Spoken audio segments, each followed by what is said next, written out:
శరీరారెవ్వరో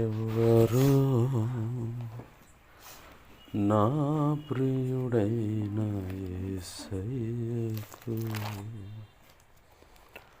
శరీరారెవ్వరో నా ప్రియుడైన యేసయ్యకు సర్వము నెరిగిన సర్వేశ్వరునికి సరిహద్దులు లేని పరిశుద్ధునికి ఆమేన్. హల్లెలూయా హల్లెలూయా. ఆదికాండము 15వ అధ్యాయం చేద్దామండి. పరిశుద్ధ గ్రంథం తెరచి ఆదికాండము 15వ అధ్యాయము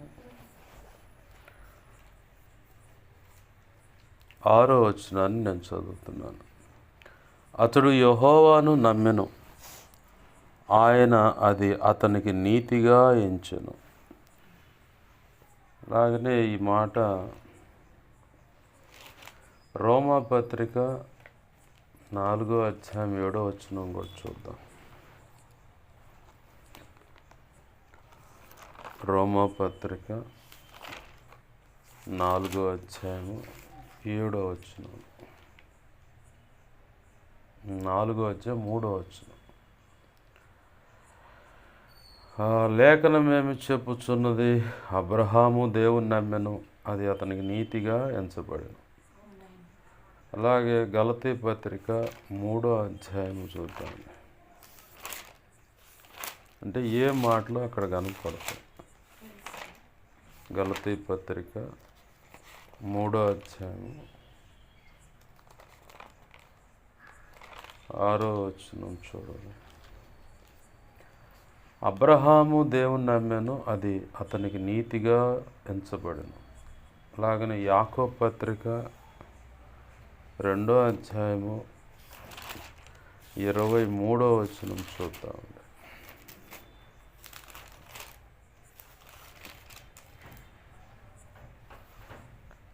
కాబట్టి అబ్రహాము దేవుని నమ్మెను, అది అతనికి నీతిగా ఎంచబడెను అను లేఖనము నెరవేర్చబడెను. మరియు దేవుని స్నేహితుడని అతనికి పేరు కలిగెను. చిన్న మాట ప్రార్థన చేసుకున్నాను. ప్రేమ కలిగిన మా తండ్రి, నీకు వందనాలు, కృతజ్ఞతాస్తుతులు మా ప్రభువా. మీరు ఇచ్చిన, మేము చదువుకున్న ఈ లేఖనాలన్నిటిని బట్టి కృతజ్ఞతాస్తుతులు. ఈ లేఖనాన్ని విరవండి, లేఖనము చాటును మీరు దాచి ఉంచిన నూతనమైన అతి శ్రేష్టమైన నీ అనాది ప్రణాళికలో నీ ప్రియ ప్రజలకు, నాకు మాకు సమకూడిన బిడ్డలకు అవసరమైన నీ ఉన్నతమైన సందేశాన్ని దేవా, నీ మనసులో ఉన్న సంగతులను బయటకు తెచ్చి నీ పక్షం వహించిన నీ దాసుని నోట మాటలుంచి, నీ దాసుని నీ సిలువ చాటును మరుగుపరిచి, నీ దాసుని ముఖాంతరం నుంచి మీరు కనబడుతూ నీ అనాది ప్రణాళికలో నీ దాసునికి నువ్వు నిర్ణయించిన ధారాళమైన నీ ఆత్మ నడిపింపు, లేఖన ప్రత్యక్షత, ఆత్మ ప్రత్యక్షత, వాక్శక్తినిచ్చి అయ్యా, నీవే నాతో మాతో అందరితో సూటిగా తేటగా స్పష్టంగా మీరు మాట్లాడండి. ఉపదేశాన్ని అడ్డగించాలని చూస్తున్న దుష్టుడు, వాడి తోతులు, చీకటి అంధకార శక్తులు, ఇంచాతి మరి ఏవైనా పూజలు అందుకుంటున్నాయి కానీ నీకు ఏవైనా ఉన్నా అందుట్లో ఇవాళ దేవా మరి అమావాస్య ఉంది. మరి అమావాస్యను బట్టి ఇంకేమైనా ప్రయోగాలు ఉన్నాయి. చిల్లంగి, బాలమణి, చేతబడి, క్షుద్రపులు, వశీకరణ, వీటిలో అత్యంత ప్రమాదకరమైన మరి ఇంకేమైనా ఉన్నా వాటి ప్రభావంతో నీవు నాకు ఇచ్చిన అధికారం చొప్పున మత్తయి 16వ అధ్యాయం 18 మత్తయి 18 ప్రకారం మహాపునరుద్ధాన శక్తిని బట్టి, సిలువ రక్తాన్ని బట్టి యేసు నామములో అటువంటి ప్రభావం బంధింపబడును గాక, లయమైపోను గాక. నీ సంతోషం పరిపూర్ణమవునట్లుగా అలాగ జరుగును గాక యేసు నామములో. దేవా, నా చుట్టూరు, మా చుట్టూరు ఈ నిశ్చిత్తములో ఈ ప్రార్థనలు ఎక్కిపిస్తున్న ప్రతి ఒక్కరి చుట్టూరు సిలువ రక్తపు కంచె, రక్షణ కంచె, అగ్ని కంచెను వేసి నీ చేతిని దాచిపెట్టి నీ మహిమేగని మాపై ఆవరింపచేసి మీరు మా ఎద్దుకు దిగి వచ్చి మేమున్న ఈ స్థలం ప్రార్థనలోకి పిలుస్తున్న ప్రతి ఒక్కరు నీ స్థలమును ప్రభు సేనా పర్వతంగా చేసి స్తుతి సింహాసనాసురుడై ఉండి నీలోంచి ప్రభు నలుదిక్కులు ప్రభులు ఇలా చేసి నిత్యము నీ దేవదూతల అగ్ని వంటి రథములు సైన్యసము కావలిగా ఉంచి నీ కనుదృష్టి ముఖాన్ తేజము అని వెలుగు సన్నిధి కాంతి మాపై నిత్యం ప్రకాశింపచేసి సర్వోన్నతిని శక్తి నన్ను మమ్మల్ని కమ్మెల తండ్రి. యెషయా 51:16 ప్రకారం నీ చేతి నుండి దాచిపెట్టు. జకరియా గ్రంథం 2:5 ప్రకారం నీవే అగ్ని ప్రాకారం మా చుట్టూ మాతో మీరుండి మాతో మాట్లాడమని బతిమలాడుతున్నాను. నీ పక్షం వహించిన నేను ఎంత బలహీనో నీకు బాగా తెలుసు.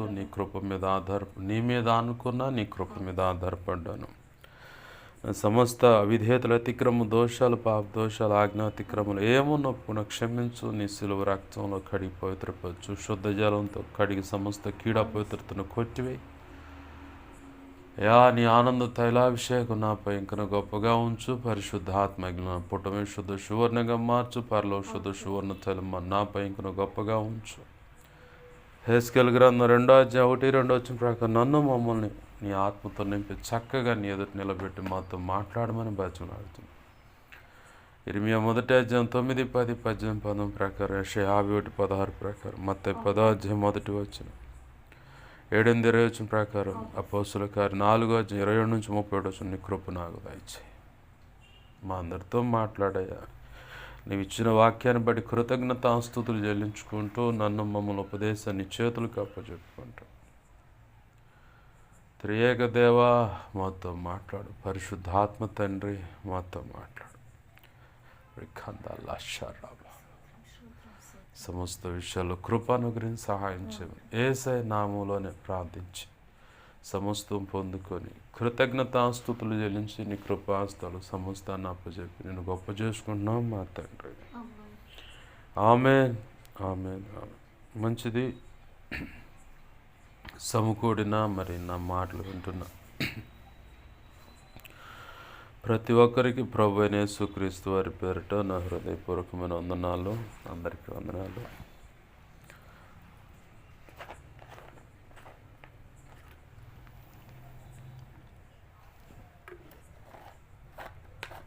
చదువుకున్న లేఖన భాగంలో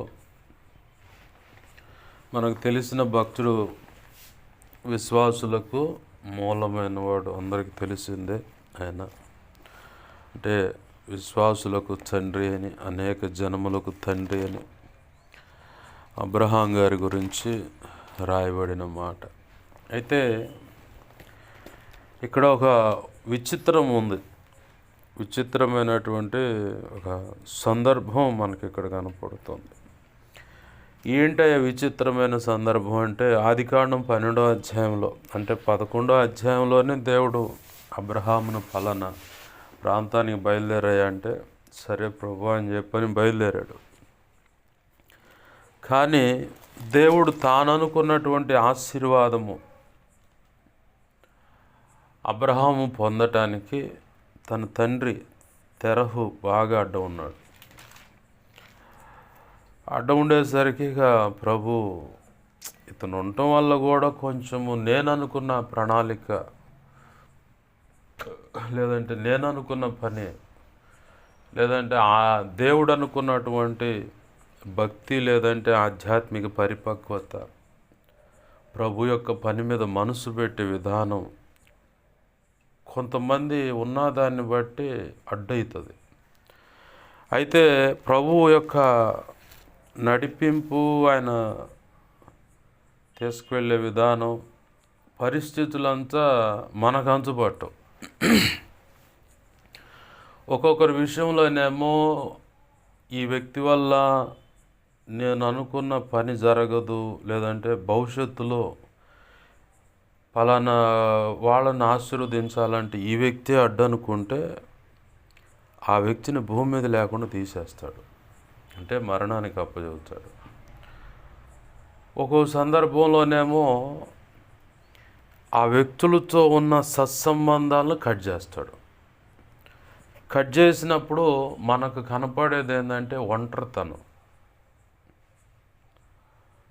ఇక నువ్వు టోటల్గా నువ్వు ఒంటరివాడిగా మారిపోవాలి. అంటే ఒంటరిగత్తిగా, ఆడవాళ్ళు అయితే ఒంటరిగత్తిగాను, మగవాళ్ళు అయితేనేమో ఒంటరివాడిగా అయిపోవాలి. ఒంటరివాడిగా ఎందుకు చేస్తాడు ప్రభు అంటే, ఆ సమయంలోనే నువ్వు దేవుని పాదాలు పట్టుకోగలుగుతావు. ప్రశాంతంగా వచ్చి దేవుడు నీతో మాట్లాడగలుగుతాడు. అలా ఒంటరితనం నీకు ఎలా వస్తుంది, కారణాలు ఏమేమి ఉపయోగపెడతాడంటే, భక్తి చేస్తున్నప్పుడు నువ్వు చేస్తున్న భక్తి తల్లికి కానీ, తండ్రికి కానీ, తోడబుట్టిన వాళ్ళకి కానీ, సంఘంలో ఉన్న ప్రభు బల తీసుకుంటే మనతో పాటు ప్రభువులు తీసుకునే వాళ్ళకు, విశ్వాసులైన, పరిచారకులైన, సంఘ పెద్దలకైనా, సేవకులకు కూడా నీ భక్తి నచ్చనట్టుగా వాళ్ళు అభిప్రాయపడి నువ్వు ఏది చేస్తున్నా అంత వ్యతిరేకంగా మాటలు వినపడుతూ ఉంటాయి, వ్యతిరేకతలు కనపడుతూ ఉంటాయి. ఒక్కో సమయంలో నీకు బాగా లోతైన గాయమయ్యేటువంటి మాటలు కూడా నీ చెవిన పడతాయి. అప్పుడు పసిగట్టాలి మనం, ఆహా దేవుడు నన్ను ఏకాంతంగా ఒంటరిని చేస్తున్నాడంటే, నన్ను చేస్తున్నాడంటే ఆయనతో ఏకాంతంగా నేను ప్రత్యేకంగా గడపాల. ఆయన నాతో మాట్లాడాలనుకుంటున్నాడు ఏవో సంగతులు. ఆ మాట్లాడాలనుకుంటున్నప్పుడు ఈ వ్యక్తులతో కలిసి ఉంటే ఆయన స్వరాన్ని నేను వినలేను. ఆ వ్యక్తులకు దగ్గరగా ఉంటే వాళ్ళతోనే కాలక్షేపం చేస్తాను, వాళ్ళతోనే మాట్లాడుతూ ఉంటాను. కానీ దేవుడు పక్క కదిలిస్తూ ఉంటాడు, వచ్చి రహస్యంగా ఏకాంతంగా ప్రార్థనలో కూర్చో అంటాడు. మనం ఏం చేస్తాము, ఆయా వ్యక్తుల యొక్క పరిస్థితులను చూసుకుంటా వాళ్ళ దగ్గర కన్నా మనం వెళ్తాం, వాళ్ళన్న మన దగ్గరకు వచ్చి కాలక్షేపం చేస్తారు. అది దేవుని దృష్టిలో దేవుడు మాట్లాడాలనుకున్న ఆ సమయము వ్యర్థంగా కనపడుతుంది. అంటే దేవుడికి వ్యర్థంగా కనపడుతుంది.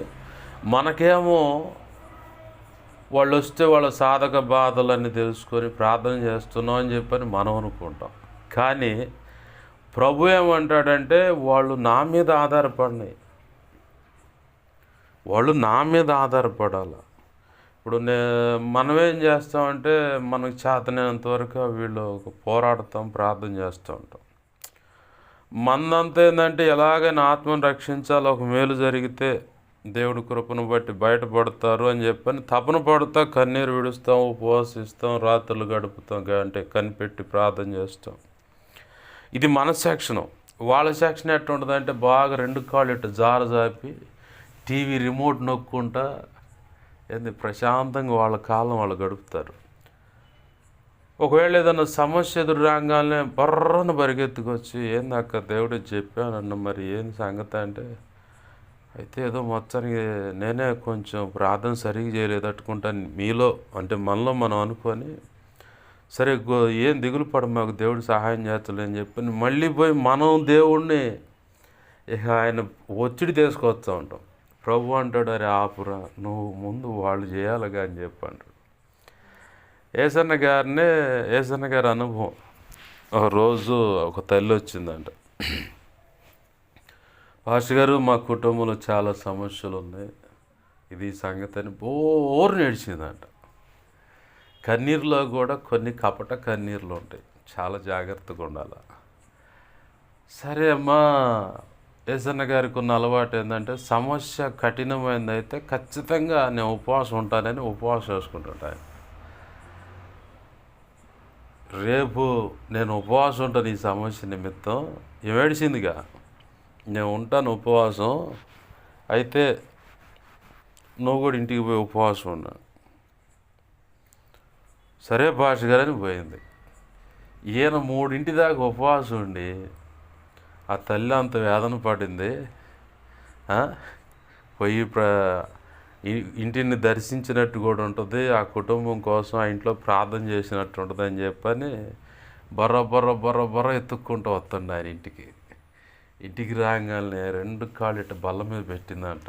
టీవీ మోగుతుంది పాటలతో, సినిమా పాటలు, నాటికలతో ఎగరేస్తుందంట. చిన్నగా చూసి తలుపెట్టు కొట్టంగానే చూసి అయ్యగారు అని చెప్పి టీవీ ఆపి అంతా చేసి, ఏందమ్మా సమస్య అన్న అసలు కొద్దిగా కూడా భారం లేదు నీకు, ఏంది ఇది అని చెప్పి అంటే అయ్యగారు అది ఇక అప్పుడు ఆయన ఒక పాఠం నేర్చుకున్నాడు. విశ్వాసులు మనల్ని తోముతారు, వాళ్ళు మాత్రం ప్రశాంతంగా ఉంటారని.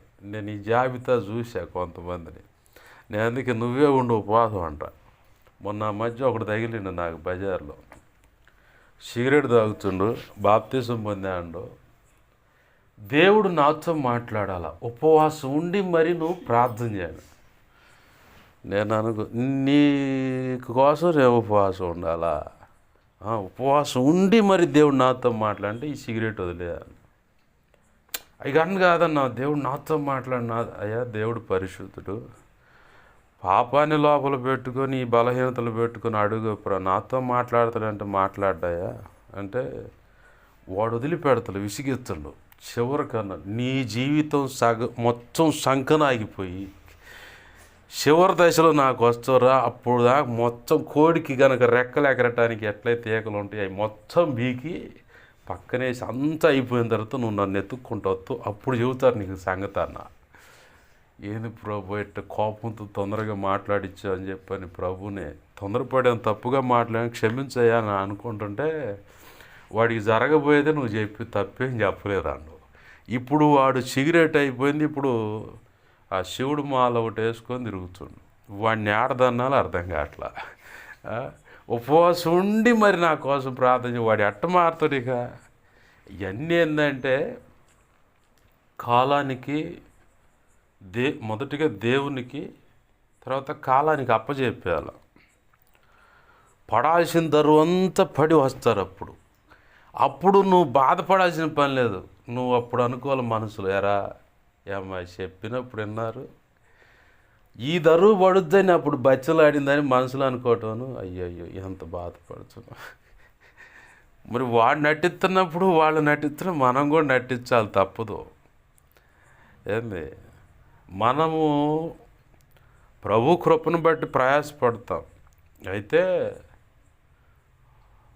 మనం ఏం చేస్తామంటే ఒక ఆత్మ విషయంలో కానీ ఒక వ్యక్తి విషయంలో తొందరపడి ప్రయాసపడుతూనే ప్రభు యొక్క జోక్యాన్ని పక్కన పెట్టేసి మనం ఆ తాళ్ళు లాగుతూ ఉంటాం.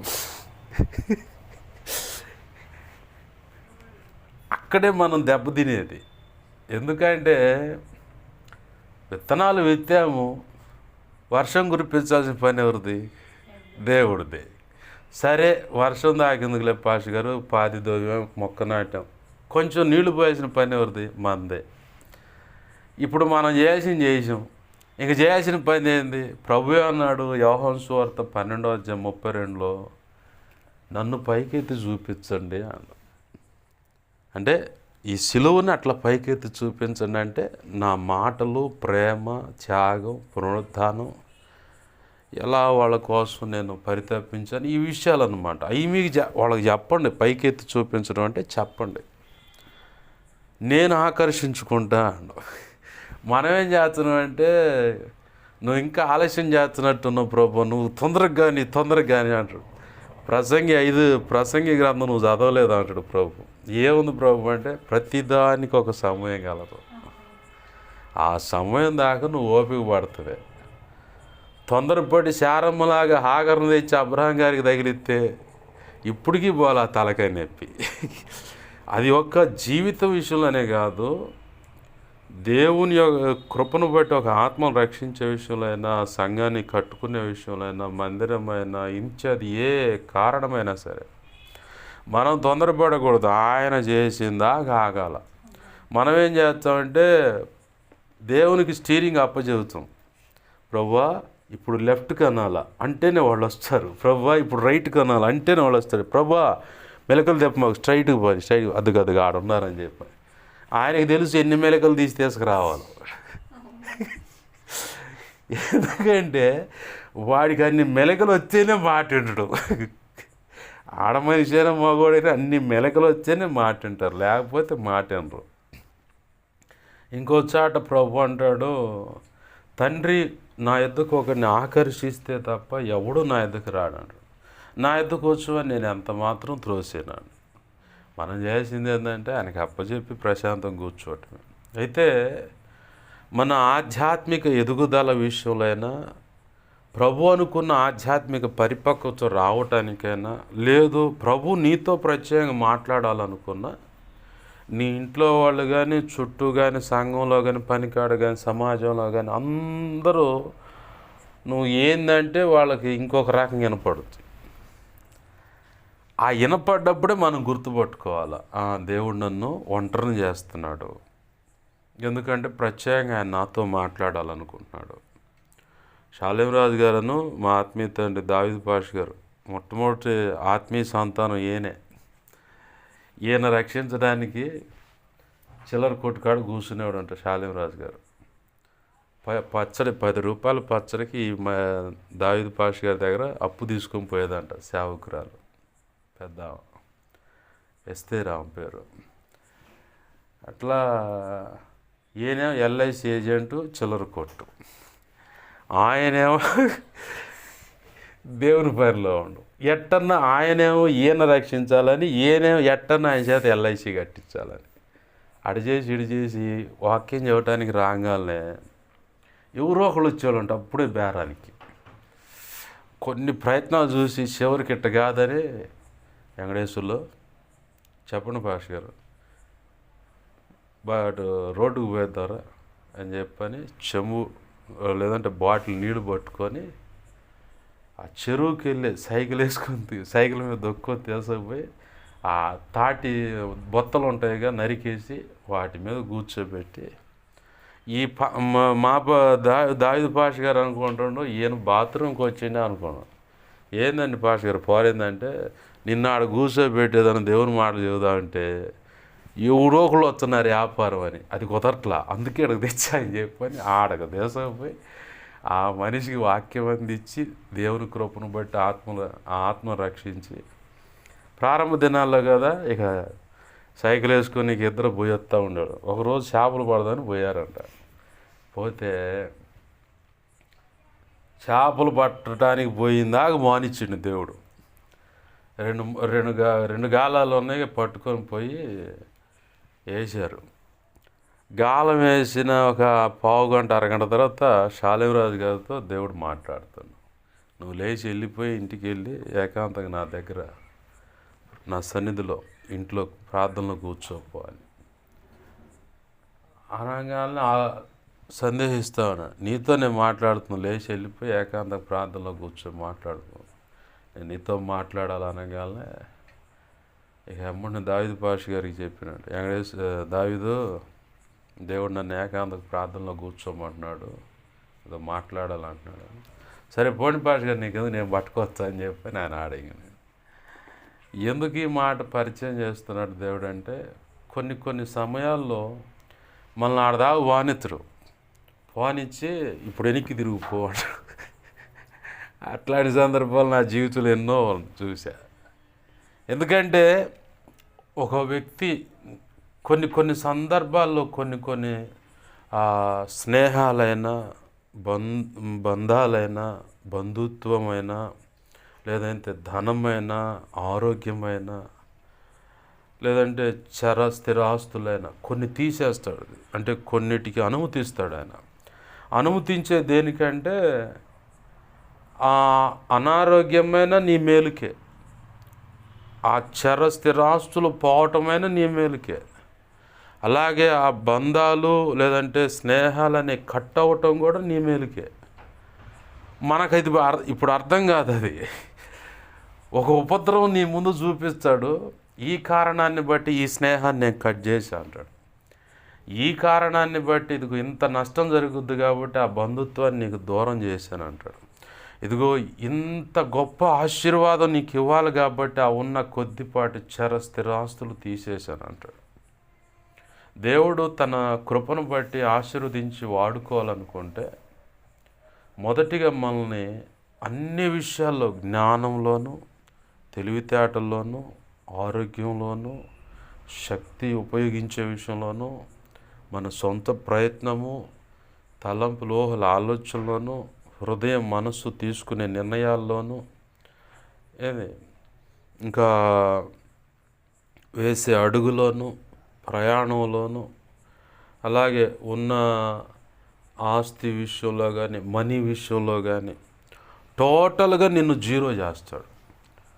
విశ్వాసంలో కూడా ఆయన మీద ఆనుకునే విధానంలో కూడా నిన్ను టోటల్గా జీరో చేస్తాడు. జీరో చేసిన తర్వాతే ఆయన నిన్ను నింపుతుడు. నువ్వు జీరోగా ఏ విషయంలో అయినా సరే జీరో కాలేదా, ఏదో ఒక విషయాన్ని వాడుకొని మనల్ని రఫ్ చేస్తూ ఉంటాడు. ఇక లేదంటే ఉలిదెబ్బలు పడతాయి. లేదంటే మొదటిగా ఉలిదెబ్బలు పడతాయి. ఒక ఆధ్యాత్మిక పరిపక్వత రాగానే రబ్బింగ్ పెడతాడు. రబ్బింగ్ పెట్టిన తర్వాత వెంటనే షైన్ రాదు. అయితే రబ్బింగ్ ఏంటంటే రఫ్గా ఎక్కడెక్కడైనా ఉన్నదో కట్ చేయడానికి రబ్బింగ్ అనే పేస్ట్ ఉంటుంది. అలాగే పాలిష్ అని ఉంటుంది, అది మృదువుగానే ఉంటుంది. అది కూడా పాలిష్ కొట్టినప్పుడు కొట్టేంత అయిపోయిన దాన్ని అట్లా తుడిస్తే అస్సలు షైన్ అంటే వెలుతురు, ఒక మెరుపులాగా అనమాట. అంత తళ్ళాడుతూ కనపడుతుంది. ఆధ్యాత్మిక జీవితంలో అడుగుపెట్టిన ప్రతి ఒక్కరి విషయంలో, విశ్వాసైనా, పరిచారకులైనా, సంఘ పెద్దలైనా, సేవలు అడుగుపెట్టిన వాళ్ళకు కూడా ఉలిదెబ్బ అనేది ఉంటుంది. తర్వాత రబ్బింగ్ ఉంటుంది. తర్వాత షైన్ అనేది ఉంటుంది. ఈ పని అంతా ఈ జీవితకాలం అంతా జరుగుతూ ఉంటుంది. ఇది అయిపోయిందా, నువ్వు సంపూర్ణుడిగా మారిపోయావు, ఇక నిన్ను ఉంచడు, ఇక వచ్చేసి అని చెప్పని తీసేసుకుంటాడు. అయితే మొదటిగా మనల మీద మనము డిపెండ్ కాకుండా ఆయన మీదే పూర్తిగా అలా ఆనుకొని ఆయన చెప్పినట్టు అడుగులేయటానికి నడుం బిగించేలాగా మన జీవితంలో పరిశుద్ధాత్మ దేవుడు పనిచేస్తూ ఉంటాడు. యాకోబును చూడండి, తన తెలివితేటలను బట్టి అన్న దగ్గర జ్యేష్ఠత్వాన్ని చిక్కుడుగాయల కూర ఉపయోగపెట్టి దొంగిలిచ్చిండు. మళ్ళీ వాళ్ళ అమ్మ చెప్పిన ఆలోచన బట్టి, ఈయన తెలివితేటలను బట్టి ఆ చర్మమును కప్పుకొని, మరి అది ఎక్కడ వాసన రాకుండా చేసిందో ఆ రెప్కా తల్లి మరి అటు చేసిందో మరి ఇస్సాకు కూడా వచ్చి అలా వాసన చూసి, వాసన అయితే యాకోబుది, వాసన అయితేనేమో ఏశావుది, స్వరం అయితేనే యాకోబుది. కళ్ళు మందంగా కనపడుతున్నాయి, చూపు సన్నగిల్లుతూ ఉంది. ఇంకా చనిపోతానని చెప్పని పెద్ద కుమారుడితో చెబుతున్నాడు, వేటకు పోయి అడిగిపోయి మంచిది ఒక జంతువును వేటాడి తీసుకురాయా, మాంసం తినాలని ఉందని. బాగా పండు వృద్ధాప్యులు ఉన్న వాళ్ళకి, మా పెద్దలకి అందరికి మాంసం తినాలనే కోరిక పడుతుంది. పాములకు ఉన్నప్పుడు తినరు, ఆకుకూరలు కూరగాయలు అవన్నీ తింటూ ఉంటారు. కానీ ఆరోగ్యం కాపాడుకునే పండు వృద్ధాప్యం ముందు ఆకుకూరలే. ఆ టైంలో తినాల్సిన ఈ టైంలో తింటారు, ఈ టైంలో తినాల్సిన ఆ టైంలో తింటారు వాళ్ళు. అదేమండి నాకు అరగట్లేదు, ఏందో అవుతుంది అది ఇది అని చెప్పండి తల కిందలు అవుతుంటారు. కాల్షియం, మెగ్నీషియం అవసరమైందేమో పండు వృద్ధాప్యం ఉంది. ఎందుకంటే అప్పుడు ఎముకలు అరిగిపోయి ఉంటే అన్ని కీళ్ళు నొప్పులు, నరాల నొప్పులు వచ్చేది. ఆ టైంలో ఆకుకూరలు తినాల. అమ్మ అప్పుడప్పుడు నరాలు పట్టుకుని అదిరా ఇదిరా అని చెప్పలేదు, బోర్ని ఎడుతుంది. నేనంతే చూస్తూ ఉంటా. ఎందుకంటే నేను చెప్పా ముందే, తోటకూర, పాలకూర, చుక్కూర ఇవి తినాలమ్మ ఇప్పుడు అంటే, ఎవడురా తినేది అంది. సరే దేవుని స్తోత్రం, నేనేం ఎలగకుండా ఉన్నా, నేనేం బాగు చేయలేనుగా, మందులు ఎక్కువ వాడమాగాను. అదే మాంసం కూర తీసుకొస్తే 2 ముద్దలు ఎగస్ట్రా పట్టించుద్ది. నాకు అక్కడ దొరికింది ఈ పాట. యవన ప్రాయంలో ఉన్నప్పుడు తినాల్సిన తిండేమో వృద్ధాప్యం ఉంది తింటారు, వృద్ధాప్యం ఉంది తినాల్సిన తిండే యవన ప్రాయంలో తింటారు. టోటల్గా సమపాళ్ళుగా లాగిస్తేనే అన్ని విషయాలు సక్రంగా ఉంటాయి. ఈయనంటాడు ఇస్సాకు గారు, మాంసం తినాలనుందిరా ఏశావు, పోయి తేపోయా అంటే, ఈ రెప్కమ్మ హడావుడిగా ఒక జీవాన్ని వేసి మాంసం కూర, ఆయన భర్తకి ఇష్టమైన కూరలు తెలుసుగా భార్యకి, సక్రంగా తీసుకొచ్చి పెట్టంగానే ముందు ఆయన డౌట్ వచ్చి, ఎందుకంటే ఉన్నోడు మంచోడు కదా యాకోబు, ఇడంతా బిత్తరేవారం అన్నీ మరి తండ్రి పడ్డావాడు కాబట్టి అర్థమయ్యి, మనకు కూడా సంఘాల్లో ఇట్లాంటి అనుభవాలు ఉంటాయి ఒక్కొక్క రకంగా. అయితే ఇస్సాకు దగ్గరకు తీసుకొని అని వాసన చూసి, వాసన అయితే ఏశావుదే, స్వరం మాత్రం యాకోబుదాను. అప్పుడు కూడా మాయ చేశాడు తన తెలివితేటలను బట్టి, మరి ఆశీర్వాదం పొందాడు. తర్వాత ఏశావుకి అసలు సంగతి తెలిసింది. వీడు పేరుకు తగ్గట్టు దొంగ నా కుమారుడు అని చెప్పని ఏంది వాడిని ఎట్టనగన చంపాలని పొట్ట పళ్ళు కొరుకుతా, తండ్రి ఆశీర్వాదం లేదంటే కన్నీళ్లు విడిచి వెతికిన ఏశావుకి ఆశీర్వాదం దక్కల.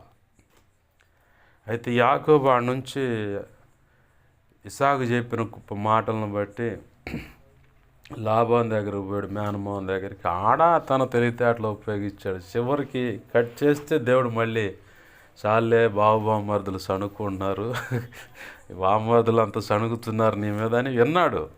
ప్రభా నన్ను ఏం చేయమంటావు అంటే, ఇంక పోతా ఇక్కడ ఉన్నది చాలు, ఇంక నువ్వు వెళ్ళాల్సిన టైం వచ్చింది. ఆ టైంలో తిరుగు ప్రయాణంలో యబ్బోకు రేవు దగ్గర దొరికిండు దేవుడికి. ఎందుకు దొరికిండంటే సావు భయంతో దొరికాడు. మనం చూస్తున్న వాళ్ళైనా మనమైనా ఇంకెవరైనా ఒకవేళ దేవుడికి మన తెలివితేటలని చూపిస్తా, ముందుకు అడుగులేస్తా ఒకవేళ ఏదన్నా ఉంటే ఓ టైం ఉంటుంది దేవుడికి. నేను అందుకే అనేది, దేవునికి కాలానికి ఓ మాట ఎన్నోడిని అప్పచెబుతానని మనం కూడా చేయాల్సింది అదే. పెట్టుకోవద్దు భారం. చిరగని రుబ్బు రోల్లో పడ్డ పిండి ఎంత తిరిగినా ఆ పక్కన ఒక చెక్క ఉంటుంది, అది ఎగరేస్తూ ఉంటుంది ఇటు, నలుగు ఇంకో కొద్దిగా అని. అట్లనే దేవుడు ఇట్లా అడ్డుబండ పెడుతున్నాడు అనమాట, లంగర్లాగా. ఏట్లో కానీ సముద్రంలో కానీ పడవైనా షిప్ అయినా అట్ట నీళ్ళ మీద తేలాడుతుందంటే లంగర్ తాడు కట్టి లంగర్ అనేది లోపలేస్తారు, యాంకర్ అంటారు దాన్ని. ఇట్లా ఉంటుంది అదే, ఇట్లా షేప్ కానీ మధ్యలో అట్లా యాంకర్ అంటారు ఇంగ్లీష్లో, తెలుగులో లంగర్ అంటారు. ఆ లంగర్ కిందకు పడింది కాబట్టి వాడు ఇక ఆ పడవ ఆడే తిరుగుతూ ఉంటుంది నీళ్ళ మీద. ఆ తాడు ఎంత పొడుగుందో అంతవరకు తిరుగుతూ ఉంటుంది. మనిషి కూడా అంతే. ఈ యాకోబు కూడా దేవుడు గీసిన ఆ ఎలలోనే తన తెలివితేటలన్నీ తిప్పి యాకోబుగానే బతుకుతుండు. చివరికి యబ్బోకు రేవు కాడికి రాగానే వాళ్ళ అన్న చంపుతానండు. అప్పుడు ఆ భయం పట్టుకుంది. అమ్మా అని చెప్పని గుంపులు పంపించిన. ముందు ఒక గుంపు పోతే వాళ్ళు పోతారు, రెండో గుంపు వాళ్ళు పోతారు, మూడో గుంపుని ఇట్లా గుంపులు పంపించారు. మనం కూడా అప్పుడప్పుడు అట్నే ప్రయత్నం చేస్తూ ఉంటాం. ఇక్కడ యాకోబు ఇడి చేసి రాత్రి మొరపెడుతూ దేవుడు దిగిరా. ఆహా ఎవరో దొరికారని చెప్పని ఆ స్వరాన్ని పసిగట్టాడు యాకోబు. దేవుడే అని కన్ఫర్మ్ చేసుకొని, నువ్వు నన్ను ఆశీర్వదిస్తేనే నీ పాదాలు వదిలిపెడతాను. అసలు నువ్వెవరు అంటాడు యాకోబు. నా సంగతి నీకెందుకు అంటాడు దేవుడు. కాదు నీ పేరు చెప్పండు, నీకు అనవసరం అంటాడు. తెల్లారుతుంది నన్ను వదిలిపెట్టాడు. ఇక అర్థమయ్యి నువ్వు ఆశీర్వదిస్తేనే నేను వదిలిపెడతాను. తన శక్తి మీద తను ప్రయత్నం చేస్తున్నప్పుడు తొడగూటు వసిలేలాగా, అంటే ఇక్కడ డిస్క్లో ఉంటుంది, మన ఇట్లొచ్చి కూర్చుంటుంది అన్నమాట. ఈ కాలు యొక్క ఎముక ఇక్కడ, ఈ రెండు ఎముకలకి ఒక గూడులాగా ఉంటుంది. వెన్నుపూస వచ్చి మళ్ళీ ఒక చోట కూర్చుంటుంది. ఈ మొత్తం మీద దీన్ని ఎట్లా డిస్క్ ప్లేట్ అంటారు. ఈ డిస్క్ ప్లేట్ మధ్యలోనే వెన్నుపూస కనెక్షన్ ఉంటుంది. ఇటుపక్క కాళ్ళ ఎముకలు వచ్చి అట్లా కూర్చుంటాయి. ఈ కూర్చునే దాన్నే తొడగూడు అంటారు. ఇది పక్కకు వచ్చేలా కొట్టిండు దేవుడు. ఇక అప్పుడు కొంటటం మొదలుపెట్టి ప్రభువా అని చెప్పని కన్నీళ్ళు విడిచింది. అప్పుడు దాకా కన్నీళ్ళు లేవు, ప్రయత్నం చేస్తూనే ఉండవు. అంటే ఎప్పుడైతే తన శక్తి మీద ఆధారపడుతున్నాడు, ఇక అప్పుడు తను మారట్లేదని, తన పరిస్థితి మార్చుకోవట్లేదని కొన్ని నష్టాలైనా, అనారోగ్యమైనా, కొన్ని నిందల అవమానాలైనా ఒక్కొక్కరికైతే సాక్ష్యమే పాడేలా చేస్తాడు.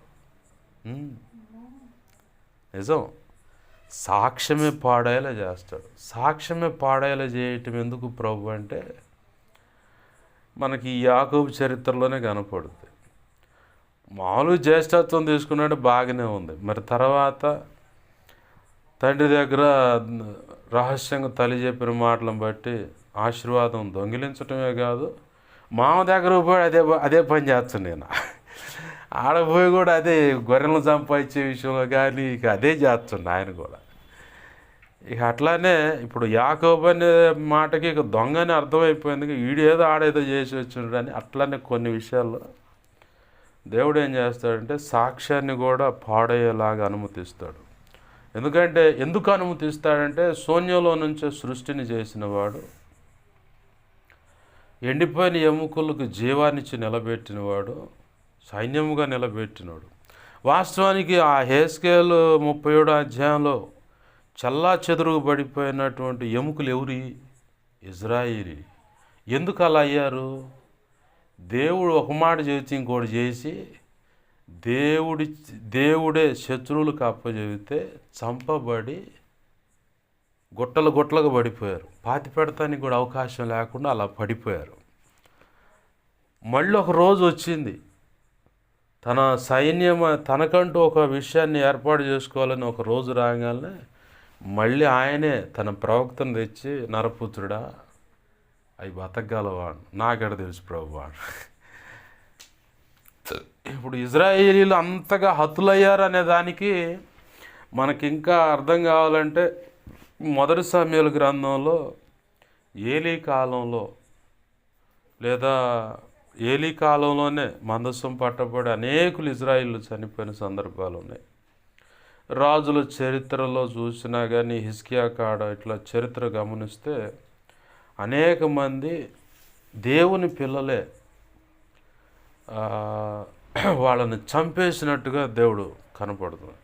ఇంకా మనకి నిర్గమాకాండం గమనిస్తే ఆ కానాను యాత్రలో 40 సంవత్సరాల్లో ఐగుప్తులో నుంచి సున్నతి చేయబడి బయటకు వచ్చిన మొత్తాన్ని చంపేసిండు దేవుడు.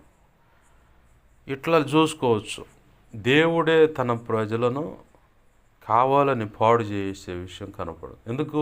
దాని మీద వ్యతిరేకంగా బ్రతికారని, ఆయన చెప్పిన మాట వినకుండా బ్రతికారని చెప్పని అక్కడ దేవుడు అనుమతిస్తాడు. అలా కూడా ఇక్కడ ఎండిన ఎముకల విషయంలో కూడా దేవుడే వాళ్ళని పాతి పెట్టడానికి కూడా అవకాశం లేనంతగా శిక్ష ఇచ్చాడు.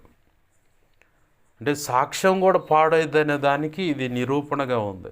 ఆరోగ్యమైన ఏదైనా సరే టోటల్గా మొత్తం తీసేసైనా మళ్ళీ తిరిగి ఇస్తాడు. అదే విచిత్రం దేవునితో వ్యవహారం అంతా. ఇప్పుడు సాక్ష్యం పూర్తిగా కోల్పోయిన పరిస్థితి కనపడ్డా ఆ వ్యక్తి ద్వారానే ఈ పొరపాటు నేను చేయబట్టి, ఈ కారణాన్ని బట్టి దేవుడు నన్ను ఇలా శిక్షించాడు, ఇలా నా సాక్ష్యం పాడేలా చేశాడు. ఆయన చేయటం కాదు, నేనే పాడు చేసుకున్నా. కానీ మళ్ళీ తిరిగి ఆయన పాదాలు పట్టుకుంటే కృపనిచ్చాడు. ఆయన కనికరాన్ని బట్టి నాకు మళ్ళీ అవకాశం ఇచ్చాడు. ఇదిగో నేను ఆయన పక్షంగా, ఆయన సాక్షిగా బ్రతుకుతున్నాను. ఆ బ్రతుకు ఎలా ఉంటుందంటే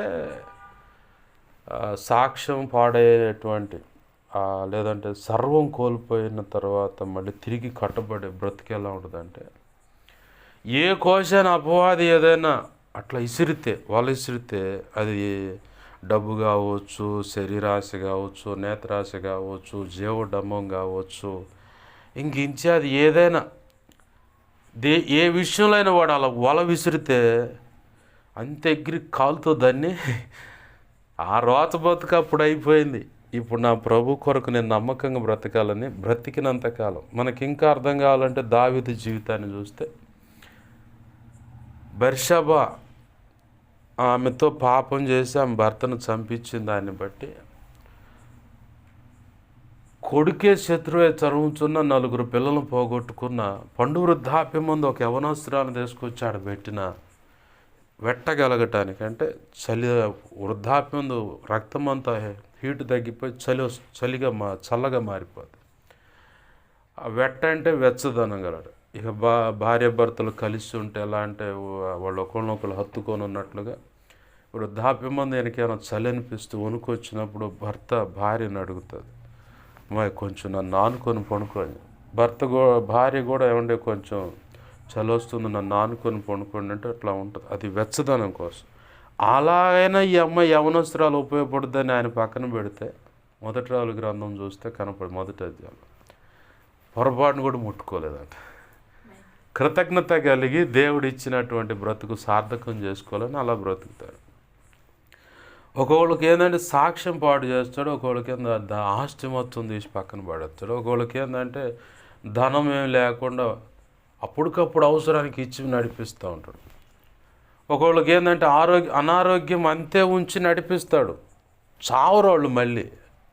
అదే విచిత్రం. తాను అనుకున్న రీతిగా ఆ అనారోగ్యం అంతే ఉంటుంది, చావు రాదు. అలా అని వీళ్ళేమీ క్షీణించిపోరు. అనారోగ్యం అంతే అంతే ఉంటుంది. అప్పుడప్పుడు మనం హెచ్చిపోకుండా ఆ నొప్పి అంతే వస్తూ ఉంటుంది. పౌలు భక్తుని గమనిస్తే ముమ్మారు బచ్చలు అంటే వెన్నుపోసు నొప్పి పడుతుంది. అయ్యా ఏంది ప్రభు నీ పని చేస్తానంటే, నా కృప నీకు చాలులే, అది అట్ట ఉండని అంట. ఇంకేం మాట్లాడాల పౌలు గారు.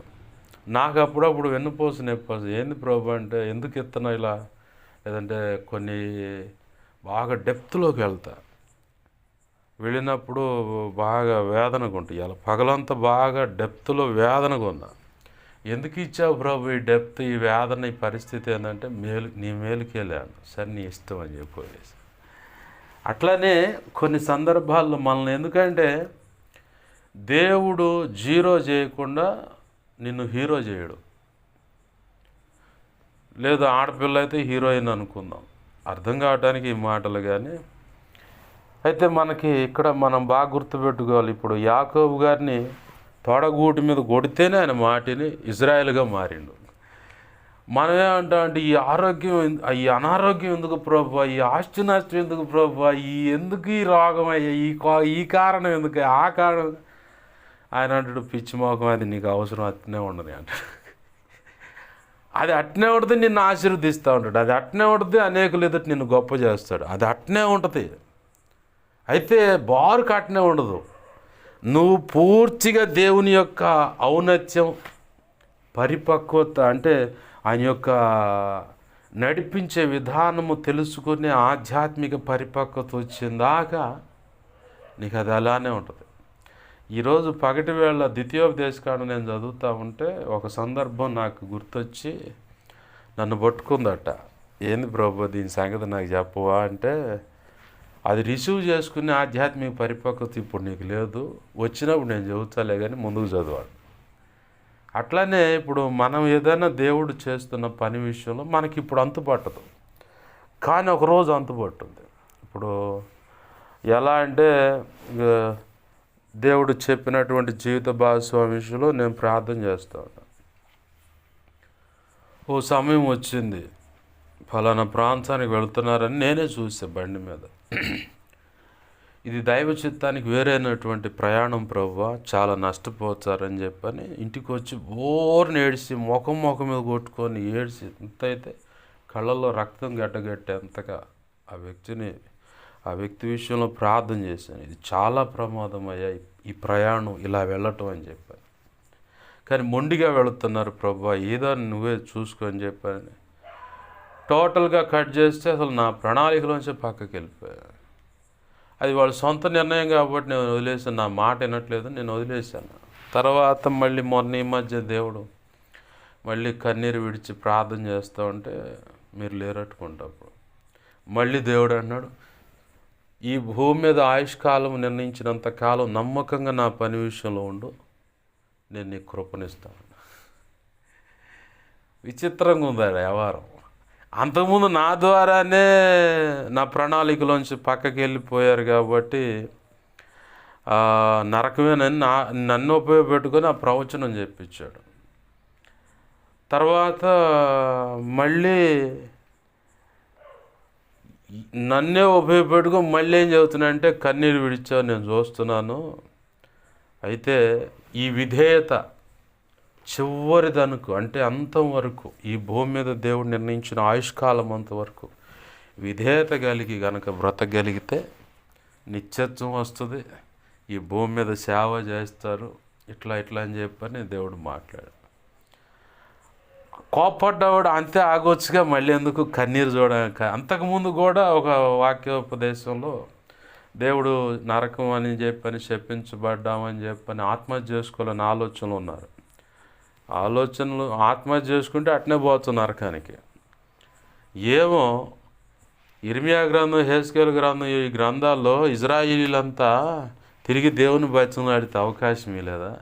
అట్లనే నీకు ఇస్తాడు, కన్నీరుతో ప్రయత్నం చేస్తే ఇస్తాడని ఒక మాట దేవుడు అందించాడు.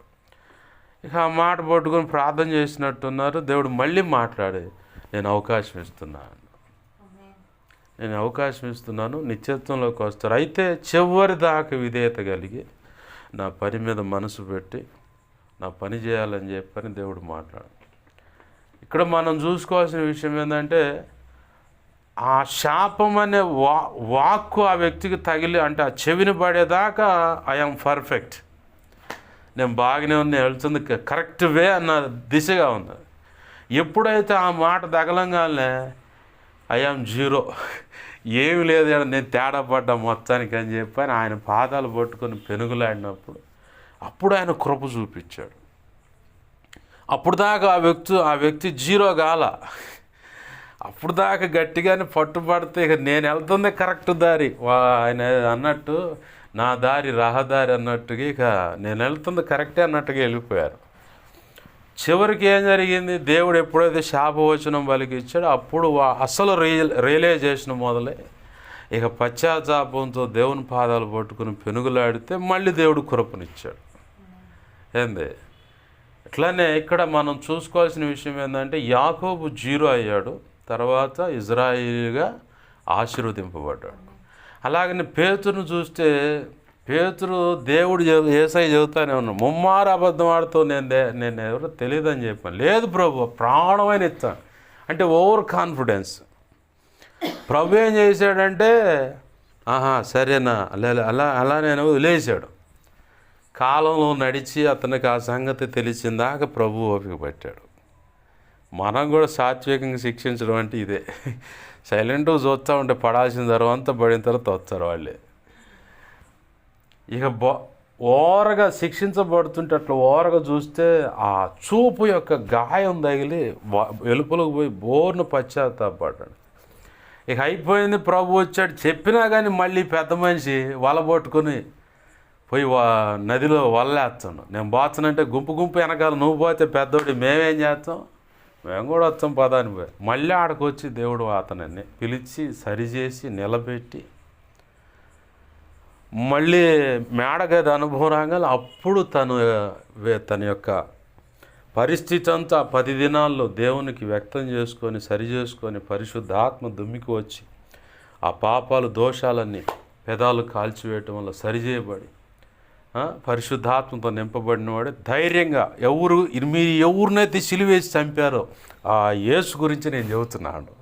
అంతకుముందు చిన్న ఆడపిల్లిద్దరు ఒక పెద్ద ఆయన అనుకుందాం, 3 అడిగితే పొరపాటును కూడా అతను ఎవరో నాకు తెలియదు, పొరపాటు కూడా అతను ఎవరు నాకు తెలియదు, ఎవరి గురించి అడుగుతున్నావు, మర్యాదగా ఉండదని చెప్పి అన్నట్టుగా ఆడ అబద్ధం ఆడతాం, బయటకు వచ్చి ఒట్టు పెట్టుకొని చెప్పించుకోవడం. ఇది ఆయన తంతు. మన జీవితాల్లో కూడా కొన్ని విషయాలు అలానే దేవుడు అనుమతిస్తాడు. అది ఎవరికి అనుమతిస్తాడంటే వాళ్ళ మీద వాళ్ళకు ఓవర్ కాన్ఫిడెన్స్ ఉన్న వాళ్ళకి మాత్రమే అనుమతిస్తాడు. ఆ ఓవర్ కాన్ఫిడెన్స్ లేకుండా టోటల్గా నేను జీరోనయ్యా, నువ్వే అన్నీ చూసుకో అని చెప్పని సామెతలు 3వ అధ్యాయంలో 8వ వచనమో ఏముంటుంది అక్కడ, 7వ వచనం, 7 కాదు 6వ వచనం, నీ ప్రవర్తన అంతటి యందు ఆయన అధికారమునకు ఒప్పుకొనుము, అప్పుడు ఆయన నీ త్రోవలను సరళము చేయును. నేను జ్ఞానిని కదా అని నీవు అనుకొనవద్దు, యెహోవాయందు భయభక్తులు కలిగి చెడుతనం విడిచిపెట్టుము, అప్పుడు నీ దేహమునకు ఆరోగ్యము, నీ ఎముకలకు సత్తువ కలుగును. అంటే ఆయన మన సమస్త ప్రవర్తన అంతటి మీద ఆయన అధికారం ఒప్పుకోవాలి. సమస్త ప్రవర్తన అంతటి మీద ఆయన అధికారం అంటే కూర్చోమంటే కూర్చోవాలా, లేవమంటే లేవాలా, అది ఆడకు బొమ్మంటే ఆడకు పోవాలా, కాదంటే అంతే ఆగిపోవాలి. ఇప్పుడు మనం కొన్ని జీవితాలు నేను కూడా అందరి జీవితాలు గమనించడం దేవుడికి ఎరిగి, కానీ నేను కూడా చాలా ఎన్ని సంవత్సరాలంటే ఇంచుమించుగా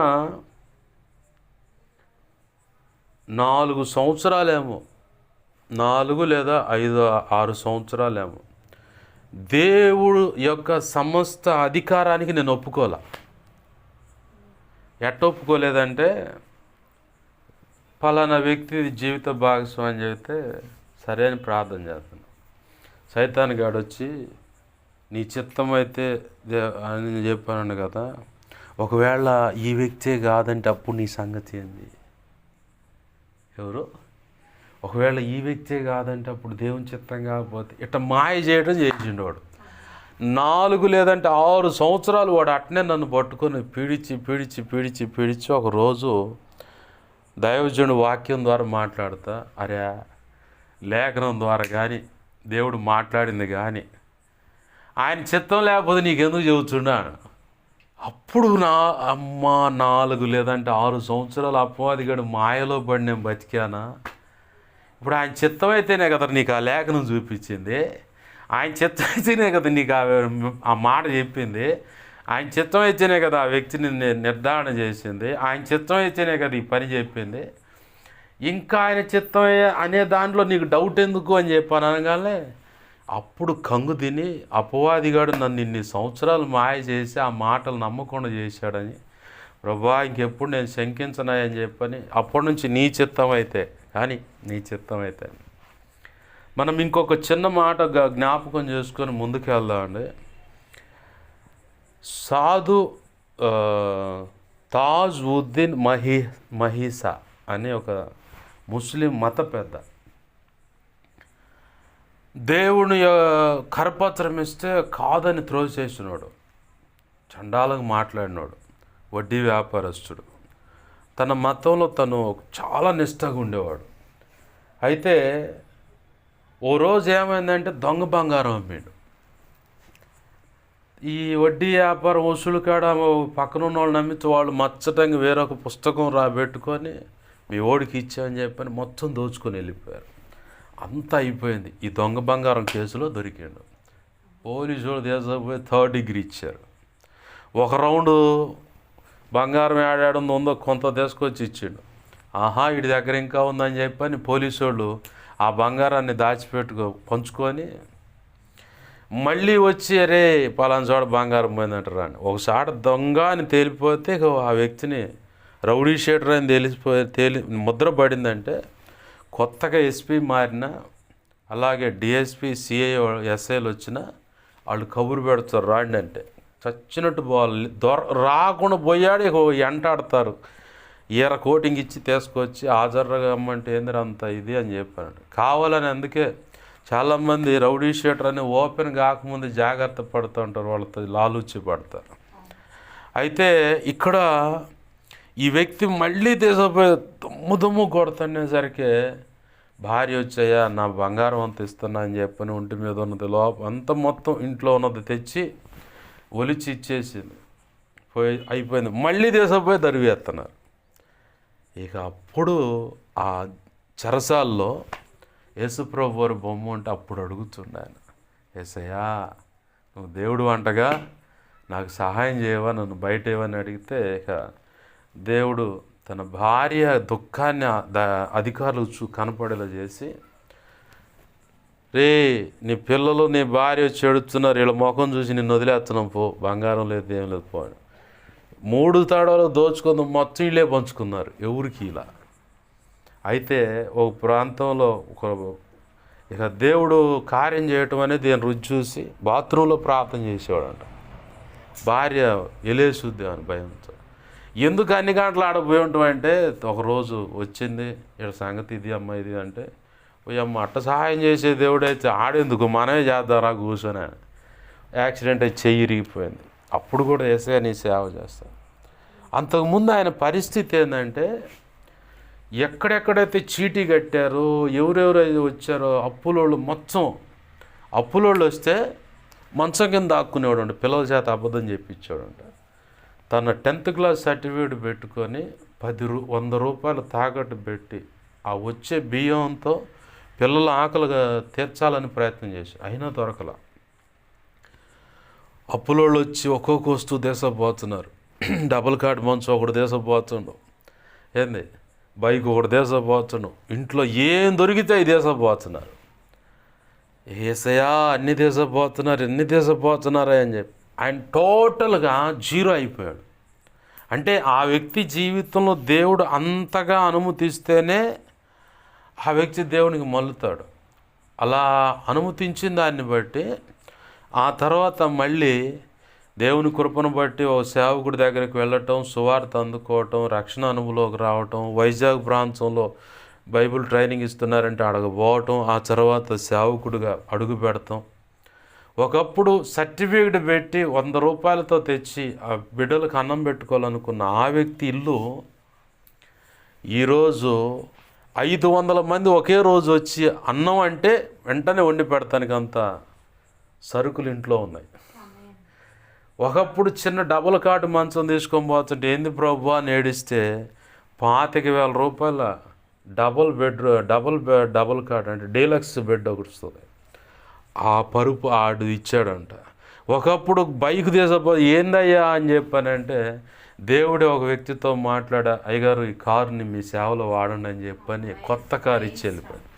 వాళ్ళ అబ్బాయి వచ్చి నాన్న కారు కావాల బైక్ కావాలంటే నన్ను అడుగుతావు ఏసైనా అడుగుపోయి అని వాడు పోయి పుట్టినరోజు నాడు నాకు బైక్ కావాలని ప్రార్థన చేసుకుంటా ఉంటే ఒక ఆడపిల్ల ఒక మగ పిల్లగాడు ప్రార్థన చేసుకుంటూ ఉంటే ఆ పిల్లగాడు ఈ పిల్లగాడు క్లాస్మేట్ వచ్చి సీల్డ్ బైక్ తీసుకొచ్చి నువ్వు దేవుని పనిలో వాడుకో, కాలేజీకి వెళ్ళి రావడానికి ఇబ్బందిగా ఉందిగా వాడుకో, నేను నీ గిఫ్ట్గా ఇస్తున్నాను. 0 అయిపోయింది కాస్త ఫుల్ఫిల్ అయింది. ఫుల్ఫిల్ అవటం కాదు, ఒకప్పుడు కంటే ఇంకా ఉన్నతంగా యేసు ప్రభువుని ఎప్పుడైతే నమ్మారనగానే కుల పెద్దలంతా వచ్చారంట, అడిగారంట, మాట వినట్లేదని రౌడీ షీటలతో మాట్లాడి చంపండి వాడిని, కులం నుంచి పక్కకు పోయడానికి ప్రయత్నం చేశారంట. ఆ చంపేవాడు కూడా వచ్చి ఈయనకి చెప్పినట్ట కబురు, ఇట్ట సుపారీ ఇచ్చారు చంపాలని, కాబట్టి మీరు ఎక్కడ కాకుండా ఇట్లా వెళ్ళిపోండి, మాకు దొరకలేదని చెబుతామని చెప్పాను. ఒకప్పుడు మీకు మాకు సహాయం చేశారు, ఆ కారణాన్ని బట్టి మిమ్మల్ని ఏం చేయట్లేదు, మీరు వెళ్ళిపోండి అయ్యా నుంచి అని చెప్పంటే సరే అని చెప్పని బ్రతుకు జీవుడని వైజాగ్ ప్రాంతం ఇప్పుడు ఆ ప్రాంతంలో సేవ చేస్తున్నారు వాళ్ళు. 0 అయితేనే మనం ఆశీర్వదింపబడతాం, అన్నింటిలో 0 అయితేనే. అయితే ఇక్కడ సబ్జెక్ట్లోకి వద్దాండి. అబ్రహాముగా ఉన్నప్పుడు అంటే పూర్తిగా దేవుళ్ళు ఆశీర్వదింపబడలా, ఇంక 2 అధ్యాయాలు నడిస్తేనే ఆయన అబ్రహాముగా ఆశీర్వదింపబడతాడు. కానీ అక్కడ మనం చదువుకున్న లేఖనంలో అబ్రహాముగానే కనపడుతున్నాడు. దేవుడు అబ్రహాముగానే ఇక్కడ కనపడుతున్న విషయం నుంచి మనతో ఈరోజు ఏం మాట్లాడాలనుకుంటున్నాడంటే, దేవుని యొక్క ఉన్నత సంకల్పంలో అబ్రహామును ఆశీర్వదించాలని ఆశపడితే దేవుడు చెప్పిన మాటను బట్టి నిరీక్షణ కలిగి, ఈరోజు సబ్జెక్ట్ అదే, నిరీక్షణ కలిగి అడుగులేస్తాం. నిరీక్షణ కలిగి అడుగులేస్తామంటే ఎన్నో పైన మొదటి వచ్చిన 15వ అధ్యాయం మొదటి వచ్చిన చూస్తే ఆయనకి భయం దిగులు ఏర్పడింది. వాస్తవానికి నేను నడుస్తుంది దేవుని చిత్తమేనా కాదా ఏంటి అసలు అని చెప్పని డౌట్ ఏర్పడంగానే వెంటనే దేవుడు వచ్చాడు. దేవుడు వచ్చి అక్కడ మాట్లాడుతున్నాడు. దర్శనం ముందు అంటే ప్రార్థన చేస్తుండగా దర్శనం ముందు కనపడే అబ్రామా భయపడమాక, నేను నీ కేడము, నీ బహుమానం అత్యధికమగునని చెప్పాను.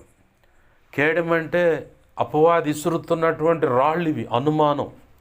ఏంది నేను నడుస్తుంది కరెక్టేనా కాదా, ఏంటి అసలు పరిస్థితి, నా మనుగడ ఏమవుతుంది, నా జీవితం ఏమైపోతుంది, నేను చేస్తున్న సేవ కానీ పరిచర్య కానీ భక్తి కానీ అసలు ఎటు వెళ్తున్నాను, ఏంది పరిస్థితి అన్న డౌట్ అనేది అబ్రహాముకు పట్టుకుంది. వెంటనే దేవుడు వచ్చాడు, వచ్చి నేను నీ కేడని అంటే ప్రభు అంటాడు, వాక్యం అనే ఖడ్గంతో విశ్వాసం అనే డాలు, ఆ డాలు అడ్డం ఉంటేనే ఆ డాలు అడ్డం లేకపోతే మాత్రం అపవాదేశే అగ్ని వంటి బాణాలు, అనుమానం వాడు పెట్టేది. మొదటిగా మనం వెళుతున్న దారి కరెక్టా కాదని చెప్పని అనుమానం పెడతాడు, మనం చేస్తుంది కరెక్టా కాదని అనుమానం పెడతాడు, అసలు నా జీవితం కరెక్ట్గా ఉందా లేదా అని అనుమానం పెడతాడు. వాడు ఎన్నో రకాలుగా వాడు నాటే మొట్టమొదటి బీజం ఏంటంటే అనుమానం. ఈ అనుమానం అనే బీజంతో మనం ఆడే కొట్టుకుంటాం, గిలగిల నీళ్ళలోంచి బయట వేసి చేప కొట్టుకున్నట్టు కొట్టుకుంటూ ఉంటాం. ప్రభు అంటున్నాడు ఈరోజు నీతో నాతో మనందరితో మాట్లాడే మాట ఏంటంటే, నేను నీ కేడాన్ని, అవన్నీ నేను ఆపుతా నీ మీదకి రాకుండా, అలాగనే నీ బహుమానం అత్యధికమగును అంటే ప్రారంభం ఉన్న దానికంటే ఇంకా అత్యధికమైన బహుమానం ఇస్తాను. అయితే నువ్వు చేయాల్సిన పని ఏంటంటే నిరీక్షణ కలిగి ఉండు. అబ్రాహాముతో 12వ అధ్యాయంలో అదే చెప్పాడు. ఆకాశ నక్షత్రములను భూమి మీద ఉన్న సముద్రపు ఇసుక రేణువులను లెక్కే గలవా అండవు. లేదు ప్రభు, నా వల్ల కాదు. అలాగుంటుంది నీ సంతానం.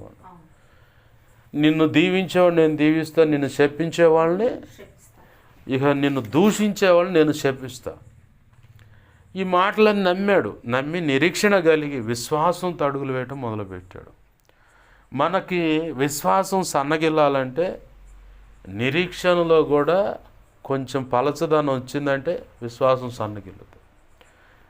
నిరీక్షణ ఏంటంటే లేని దాన్ని ఉన్నట్టుగా నమ్మటం. విశ్వాసం ఏంటంటే దేవుడు చెప్పాడు కాబట్టి ఖచ్చితంగా చేస్తాడు. అబ్రహాముతో ఏం చెప్పాడు దేవుడు? ఇసుక రేణువులు ఆకాశ నక్షత్రాలు లెక్కే అండు. వాస్తవానికి ఆయనకు అంతమంది సంతానం ఉన్నారా? ఒక్కగానొక్క నలుసునిచ్చిండు, ఒక్కడనే ఇచ్చిండు దేవుడు. ఈయన అనే మాట ఏంది? ఆకాశ నక్షత్రాలు భూమి మీద ఇసుక రేణువులు అంటే భూ సంబంధమైన పరలోక సంబంధమైన సంతానం నీకు ఇస్తాను అంటున్నాడు. ఇస్తానన్నాడు కానీ ఒక్కడు లేడు. 24 సంవత్సరాలు నిలబడాల్సి వచ్చింది. 25వ సంవత్సరం గర్భఫలం వచ్చింది. అయితే ఇక్కడ దేవుడు తనతో చెప్పిన మాట అతను నమ్మాడంట. నమ్మిన దాన్ని బట్టి దేవుడు ఆ నమ్మికను నీతిగా ఎంచాడు. ఈరోజు మన జీవితంలో దేవుడు ఏదైనా ఒక విషయాన్ని చెప్పినప్పుడు దాని విషయంలో మనం నమ్మాలి. నమ్మినప్పుడు మాత్రమే మనం భక్తి సాధన చేయగలుగుతాం. నమ్మలేదనుకో, అది మన కళ్ళకు కనపడతలేదు, అవునో కాదు, ఇలా డౌట్తో తటపటాయిస్తా అట్లానే వెనక్కి తగ్గితే ప్రభు నిర్ణయించిన ఉన్నతమైన ఆశీర్వాదం మనం పొందలేము. ఇప్పుడు నా మటుకే నేను ఉన్న ఎగ్జాంపుల్, జీవిత భాగస్వామి విషయంలో ప్రభు నాకేం సహాయం చేయంటే, ఇట్లా అయిపోయింది కదా, ఈ వ్యక్తి పక్కకి వెళ్ళిపోయారు, మరి ఏంటయ్యా అంటే, ఇంతవరకు నువ్వు ఇట్లా వాగ్దానాలు తీశాను, ఇట్లా చెప్పావు, ఇది సంగతి అని చెప్పని ప్రభువుని అడిగితే ప్రభు అన్నాడు, ఆ వ్యక్తి అయితే పక్కకు కాదని ఆమె నిర్ణయం, అది నా నిర్ణయం కాదు. అది అయితే నేను నిర్ణయించిన వ్యక్తి ఎవరైతే నీ పక్కన వస్తారో ఆ వ్యక్తికి ఆ మహిమ కిరీటమైనా, ఆ వాగ్దానాలైనా, లేదంటే సంతానం వచ్చేసరికి 4 మగపిల్లలైనా ఇట్లా నేను తీసుకొస్తాను, నేను చెప్పింది జరిగిస్తాను. తర్వాత ఈ మధ్యకాలంలో దేవుడు మాట్లాడుతూ ఉంటే, ఇందుకు పరిశుద్ధాత్మ దేవుడు 2 రోజుల నుంచి ఈ విషయం చెప్పాలి అని చెప్పని అన్న మాటను బట్టి చెప్తా ఉన్నాను. 5 రకాల కులాలకు సంబంధించిన పిల్లల విషయం చెప్పాడు. అంటే దర్శనంలో చూపిస్తాడు కాబట్టి వాళ్ళు ఎవరు తెలుసు. అయితే 5 రకాల కులాలు ఎలా ఉన్నాయంటే, ఒకటేమో వడ్రు రాజులు, రెండవదేమో యానాదుల, మూడవదేమో నాయుళ్ళు, 4వదేమో బుడబొక్కులోళ్ళు, 5వ వాళ్ళేమో క్రిస్టియన్స్. ఈ క్రిస్టియన్స్ ఎందుకు తీసుకున్నావు ప్రభు అని నేను అడిగినప్పుడు, సంస్కరణ పనికి సంబంధించినటువంటి ఆ పరిచయలో ఉన్నటువంటి వ్యక్తి, ఆ వ్యక్తి యొక్క కడుపును పుట్టినటువంటి అమ్మాయి, నువ్వు వెళ్ళేది సంస్కరణ పని కాబట్టి ఆ వైపు నుంచి ఆ అమ్మాయి అక్కడ నీకు భారం కలిగి ప్రార్థన చేస్తుందని. వింత ఏంటంటే, ఇప్పుడు నేను చెప్పిన ఈ 5 కులాలకు సంబంధించిన వ్యక్తులకి నా వయసుకి సెట్టే కాదు. నా మనసుకు నేను చూసింది, నాకు ఇప్పుడు 37 ఉన్నాయి. దేవుడు చూపించినటువంటి ఈ 5 వ్యక్తుల యొక్క వయసు చూస్తే, ఒకరికేమో 13 నాకు వాళ్ళ వయసుకి 13 సంవత్సరాలు తేడా, ఒకరికేమో 16 సంవత్సరాలు తేడా, ఒకరికేమో 12 సంవత్సరాలు తేడా, ఇద్దరికేమో మ్యాక్సిమం సగానికి సగం 16 సంవత్సరాలు తేడా. ఇప్పుడు నా వయసు, కులం, ఆకారం, పరిస్థితులు అన్నీ చూసుకొని వాళ్ళ దేవుడు చెప్పిన అవన్నీ చూస్తే నాకు అసాధ్యమే. కానీ దేవుడు నిర్ణయించినటువంటి ఒక వ్యక్తి ఉన్నారని ప్రభు చెప్తా ఉన్నాడు. రక్షణ అయితే లేదు, కానీ ఆ వ్యక్తితో నీకు వివాహం జరిగినట్టు చూపించాను, అలాగనే దాంపత్య జీవితం కొనసాగిస్తున్నట్టు చూపించాను, అలాగనే సంస్కరణ పని విషయంలో భారం కలిగినటువంటి వ్యక్తి ఆమె అని దేవుడు చెప్తా ఉన్నాడు. ఈ వ్యక్తి లేదంటే ఆ వ్యక్తి తీసుకున్న నిర్ణయం ఏంటంటే, మరి ఎలా ప్రభు చెప్తా ఉన్న విషయం ఇది, నా సొంత నిర్ణయం కాదు, నీతో జీవితం లేకపోతే ఆ వ్యక్తి చనిపోతానికి కూడా అంత మెంటల్గా ఫిక్స్ అయినటువంటి వ్యక్తి ఏమే అని చెప్పాను. మరి యూట్యూబ్లో ఏడ వాక్యాలు విన్నారేమో మనకే తెలియదు, నా వ్యక్తిత్వమే తెలుసు. అయితే నేను ఇక్కడ దేవుడిని అడిగానయ్యా, ఇలాగను గనక నేను చెబితే వీడు ఖచ్చితంగా మా పిల్లల మీద కన్నేసిండు కాబట్టి ఇలా అని చెప్పి అనుకుంటారు, నాకు నువ్వేదో ఒకటి మార్గం చూపించంటే ప్రభు అన్నాడు. ఆ వ్యక్తి పోయిన తర్వాత అంటే మళ్ళీ ఆ స్థానం భర్తీ చేయాలంటే 21 సంవత్సరం పట్టుద్ది. సౌలు తేడా పడ్డాడు, 20 సంవత్సరాలు పరిపాలన చేశాడు. కానీ తేడా పడంగానే దావీదును పట్టుకోండి పోయి దేవుడు. దావీదును పట్టుకొచ్చి మళ్ళీ అభిషేకం ఇచ్చి ఆ సింహాసనం మీద నిలబడి ఆసీనుడై పరిపాలన చేసే సమయానికి, సౌలు చనిపోయే టయానికి, దావీదుని ఎంచుకునే టయానికి ఈ మధ్యలో సౌలేమో 40 సంవత్సరాలు ఇజ్రాయేల్ను పరిపాలించాడని ఉంది.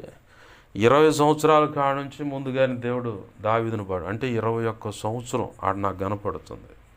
ఈ లేఖనాలన్నీ చూసుకొని దేవుడిని అడిగా.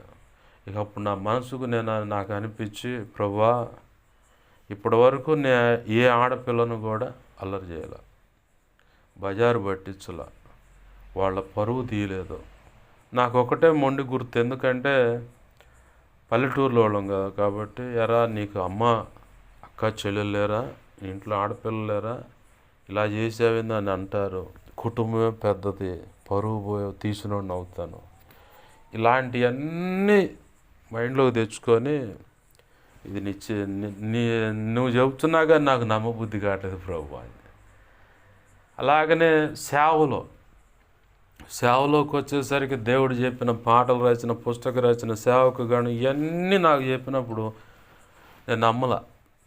ఆగస్టు 2020 సంవత్సరంలో దేవుడు నాతో మాట్లాడినప్పుడు, 21వ తారీఖున మాట్లాడినప్పుడు నేను నమ్మల, నేను రాను బయటకన్నా. కానీ దేవుడే కొన్ని పరిస్థితులను వాడుకొని బయటికి తేవటం, ఈరోజు ఇలా సేవ జరిగించటం, ఆ పాటల రచన, పుస్తకాల రచన. ఇందాక ఒక అన్న అడుగుతున్న, బాగుందన్న పాట, ఆ పాట ఏది చెప్పు యూట్యూబ్లో ఉందంటే, ఉందా ఇలా కొట్టు అని చెప్పాను. మన జీవితాల్లో కూడా ఇప్పుడు ఇక్కడ ఉంది స్థలం అనే విషయం, చేతులే ఉన్నాయి, ఏమీ లేవు. కానీ ఒక టైం వస్తుంది, ఖచ్చితంగా దేవుడు తన పని తను నెరవేర్చుకుంటాడు. నా మైండ్లో ఉన్న ఆలోచన ఏంటంటే, వివాహము వాళ్ళు అనే విషయం మీద నాకు పెద్దగా ఇంట్రెస్ట్ లేదు, కానీ దేవుడు ఇచ్చిన పని చేయాలి. ఎవరు ఉన్నా లేకపోయినా, గతంలో కూడా నేను ఇదే తీర్మానంతో ఉన్నా, నా పక్కన భార్య ఉన్నా లేకపోయినా, ఇంకా ఆమె ఆయుష్కాలం అంతా దేవుడు నిర్ణయించిన కాలం ఉంటుంది. ఆ తర్వాత దేవుడు ఖచ్చితంగా ప్రతి ఒక్కరికి ఒక టైం ఉంటుంది, ఆ టైం ప్రకారం తీసేసుకుంటాడు. ఎవరున్నా లేకపోయినా ఖచ్చితంగా నేను దేవుని పని చేయాలి. దేవుడు నాకు దర్శనం ఇచ్చాడు, ఆ దర్శనం నెరవేర్చబడాలి ఆయన కృపను బట్టి. ఆయన అనుకున్న పని, అయ్యా నాకు వాళ్ళు లేరు, ఈ తోడు లేదు, ఆ తోడు లేదు అని చెప్పని ఆయన ఎదుట ఆ ప్రశ్నలు ఎత్తి చెప్పకుండా, ప్రభు చిత్తమైతే ప్రభు సంకల్పంలో ఆయన నిర్ణయించిన రీతిగా అడుగులు ముందుకు పడతాయి. ప్రభు అనుకున్నదే ఆయన కృప ద్వారా జరుగుతుంది. అదైతే గట్టిగా నేను నమ్ముతాను. ఒకవేళ ఆలీలని చెప్పిన దాన్ని బట్టి నాకు ఒక భయం ఉంది. ఏంటయ్యా భయం అంటే, ఇప్పుడు ఈడు మా పిల్లలు టార్గెట్ మా మీద పడ్డా అని చెప్పాను. అదొకటి మాత్రం బాగా గుండె కనుక అట్లా టక్క కొట్టుకున్నట్టుగా అది అట్లా బీగుతూ ఉంది. ఏది ఏమైనా ప్రభు కృపను బట్టి ఆయన చెప్పిన దాని మీద మనం నిరీక్షణ ఉంచినప్పుడు, ఆయన అనుకున్న పనికి అడుగులు వేయటానికి ముందుకు వెళ్ళగలుగుతాం.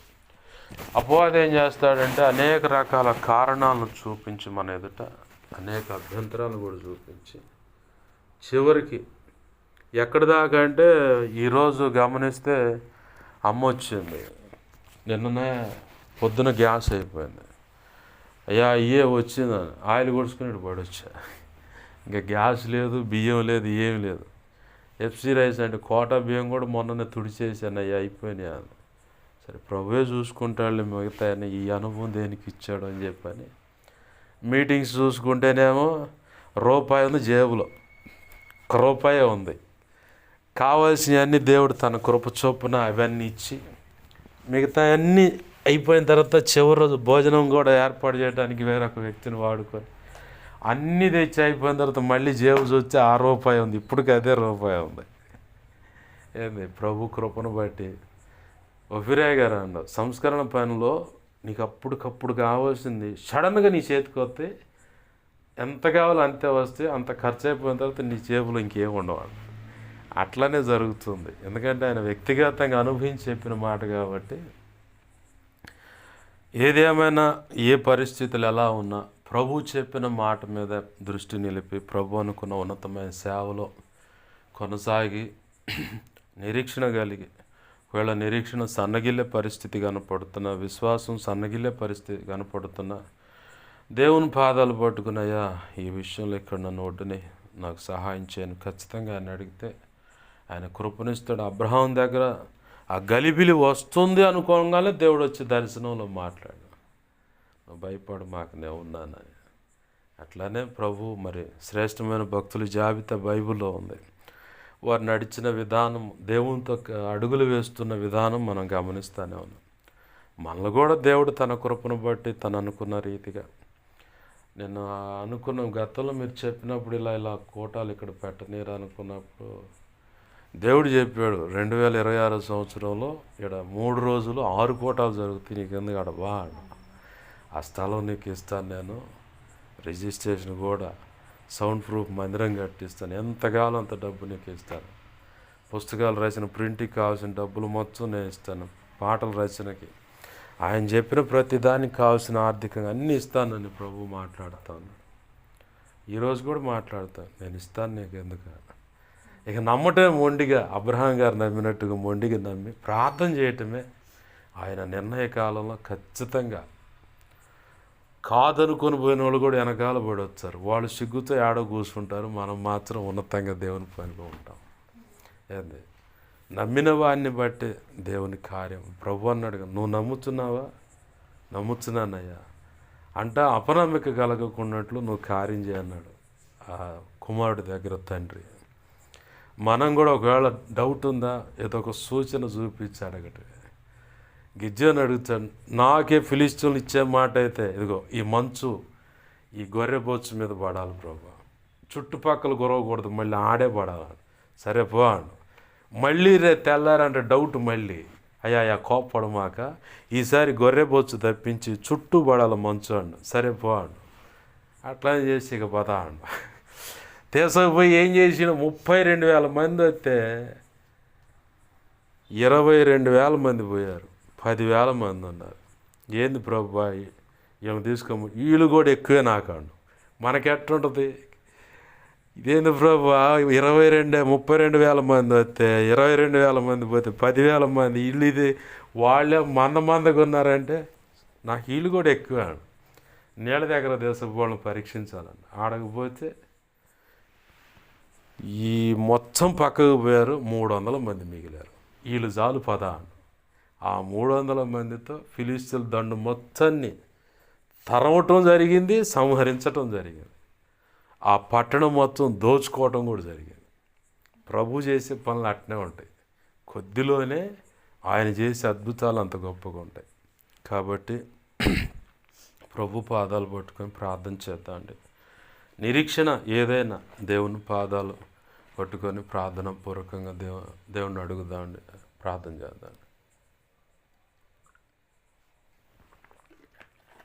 ప్రేమగల మా తండ్రి, నీకు వందనాలు, కృతజ్ఞతాస్తుతులయ్యా. ఒక మనిషిని వాడుకోవాలంటే ఆ వ్యక్తిని 0 చేస్తావని చెప్తున్నావు. అలాగనే అయ్యా అబ్రహాము నువ్వు చెప్పిన మాటను బట్టి నమ్మాడు, అది అతనికి నీతిగా ఎంచబడింది.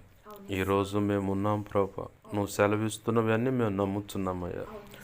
మాలో అపనమ్మిక కలగకుండానట్లు ప్రభా నీవు కార్యం జరిగించండి. గిద్యోని అడిగాడు 2 సూచనలు, దేవా నువ్వు కార్యం చేసి 300 మంది ద్వారానే గొప్ప విజయాన్ని ఇచ్చావు.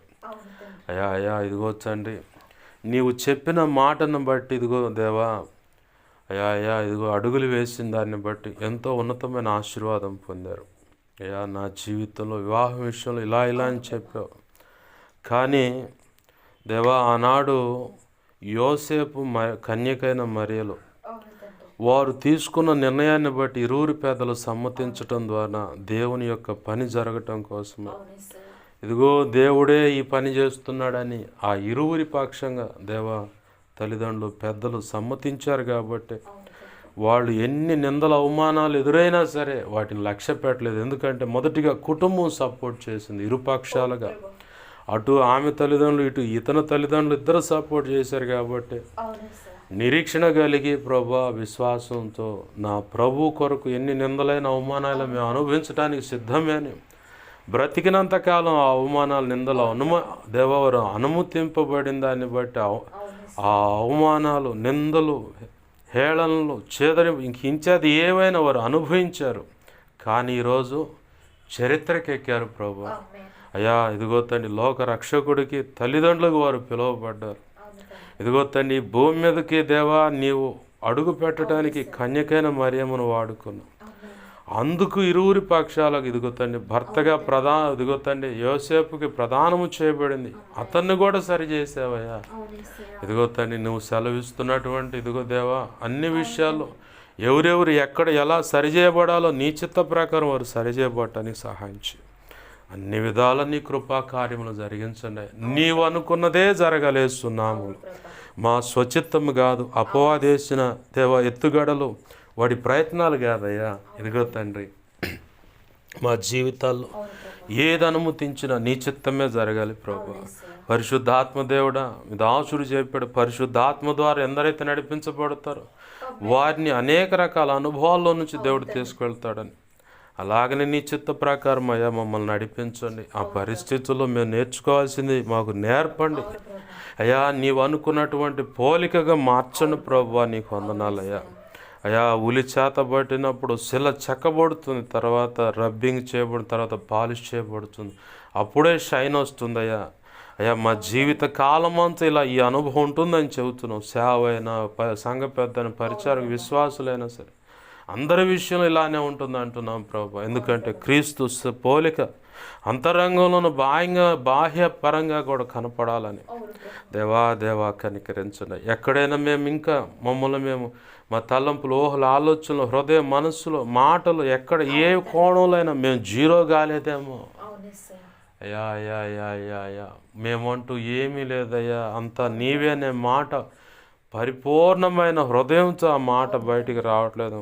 నా విషయంలో ఉన్న మా విషయంలో ఉన్న ఈ మాటలు వింటున్న నీ బిడ్డల విషయంలో ఎవరిలో ఉన్నా సరే అయ్యా భక్తులమని చెప్పుకుంటూ పైకి వేషధారణ భక్తి వల్ల లోపల అంతరంగంలో నీకు లోబడిన స్థితి ఉన్నట్లయితే క్షమించు ప్రభువా.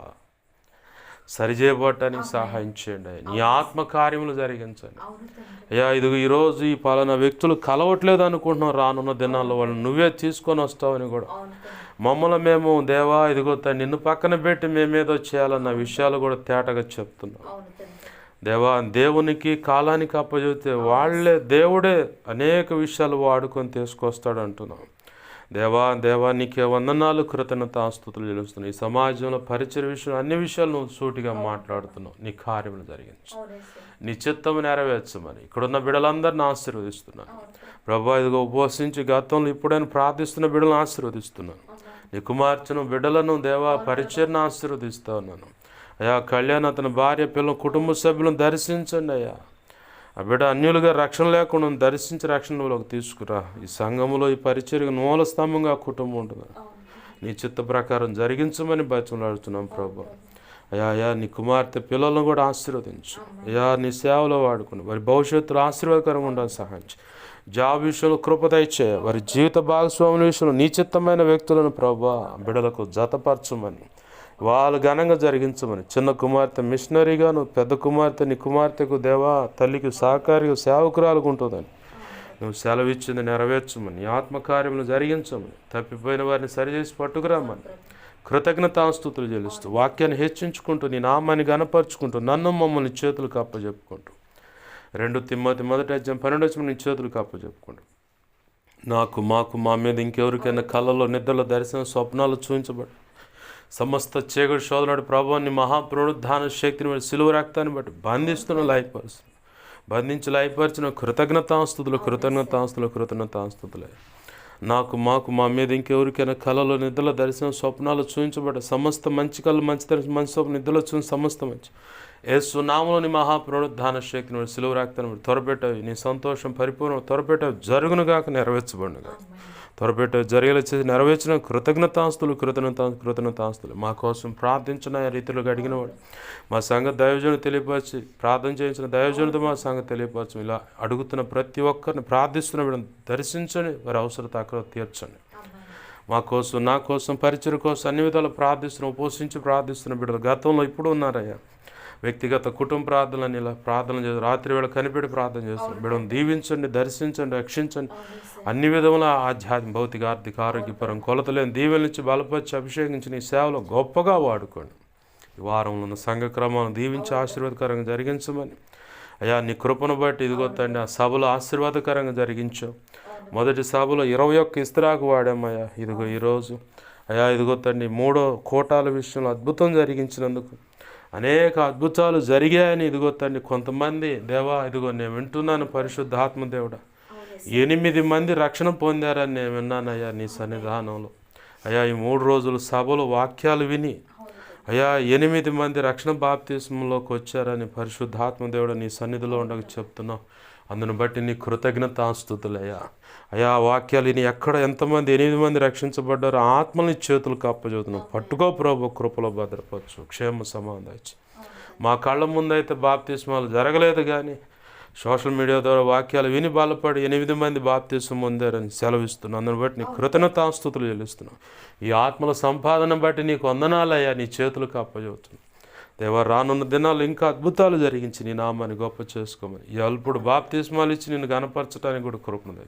లేదా నీ చిత్తం ఎలా ఉందో అది జరిగించి సహాయం చేయమని రానున్న దినాల్లో ప్రభు ఈ గడ్డ మీద జరుగుతాయి దేవా కోటాలను నీ చిత్త ప్రకారం జరిగించమని యేసయ్య నామంలోనే ప్రభా నీవు ఇచ్చే మందిరాలైనా ప్రభా అయితే మెయిన్ రోడ్డు లేదంటే రైల్వే స్టేషన్ దగ్గరకు ఉంటాయని నీ చిత్త ప్రకారం మందిరాలు దేవస్థలాలు అనుగ్రహించి మందిరాలు కట్టించి పరిచయం జరిగించి నీ నామాన్ని గొప్ప చేసుకోమని ఉంటున్న నీ బిడలకు బయలువెడుతున్న నాకు నీ కృప కాపుదల భద్రత క్షేమ సమానం దయచేసి నీ కృపలు వర్ధలు చేయమని నీ చిత్తమైతే ఆదివారం ఉదయం ఇక్కడ ఆరాధన ప్రారంభించడానికి సహాయం చేయమని నీ చిత్తం నెరవేర్చమని యేసు నామములో ప్రార్థన సమస్తం పొందుకొని దేవ బిడను దీవించి ఆశ్రయం చేతులకు అప్పచెప్పి నీ మహింపరచుకొని బయలువెడుచు మార్చండి.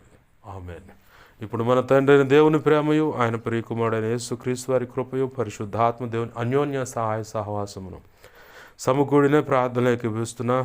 అలాగే సార్వత్రిక సంఘంలో సకల పరిశుద్ధులకు అలాగే తర్వాత ప్రార్థనలోకి పిలుస్తున్నటువంటి వారికి ప్రభు ప్రేమించి ఇచ్చినటువంటి పరిచర్య ద్వారా ప్రారంభించిన సంఘాలు సంఘ బిడలకు ప్రభు ఇచ్చినటువంటి సహకార సహదాసులకు అలాగనే సోషల్ మీడియా ద్వారా వాక్యాలు విని బలపడుతూ వెంబడిస్తున్న వాళ్ళకి ప్రభు చెప్పిన దాన్ని బట్టి వెంబడిస్తున్న దైవజనులు సంఘ పెద్దల పరిచయ విశ్వాసులకు